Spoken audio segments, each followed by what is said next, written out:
அனைவருக்கும் வணக்கம். மேசராசினியர்களுக்கு 4/8/2024 ஆடி அமாவாசையான இன்று நீங்கள் என்ன செய்ய வேண்டும், என்ன செய்யக்கூடாது என்பது குறித்தான முழுமையான பதிவை தான் இந்த வீடியோல நம்ம விரிவா பார்க்க போகிறோம். அந்த வகையில் 4/8/2024 தேதியான இன்றைய தினம் ஆடி அமாவாசை. மகத்தான இந்த புண்ணிய தினத்தில் புண்ணிய நதிகளிலும் புஷ்கரணிகளிலும் கடலிலும் புனித நீராடி நன்மை பெற்று வளர்த்து சீராட்டி பாராட்டி வளர்த்த மறைந்த நம் முன்னோர்களுக்கு திதி பூஜை அளித்து பூஜிக்க வேண்டிய ஒரு மகத்தான புண்ணிய தினமாக இன்றைய நாள் அமைஞ்சிருக்குதுங்க. இன்றைய புண்ணிய தினத்துல உங்களுடைய முன்னோர்களை நீங்கள் வணங்குவதன் மூலமாக குலம் வளரும், குடும்பம் செழிக்கும் என்பது ஐதீகங்க.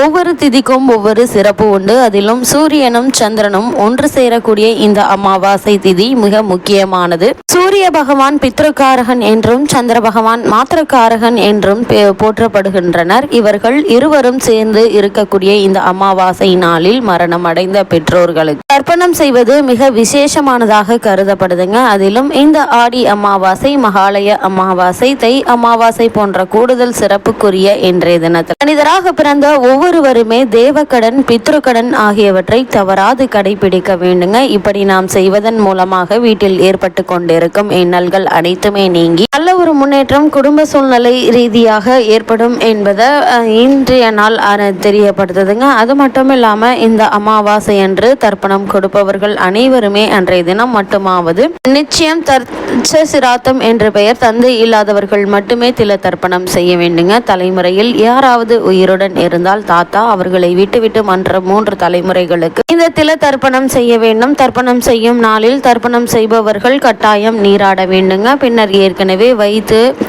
துவைத்து வைத்திருந்த வஸ்திரங்களை அணிந்து கொண்டு தர்ப்பணம் செய்ய வேண்டும். தர்ப்பணத்திற்கு கட்டாயம் கருப்பு எல் தர்ப்பை அவசியம் பயன்படுத்த வேண்டும்.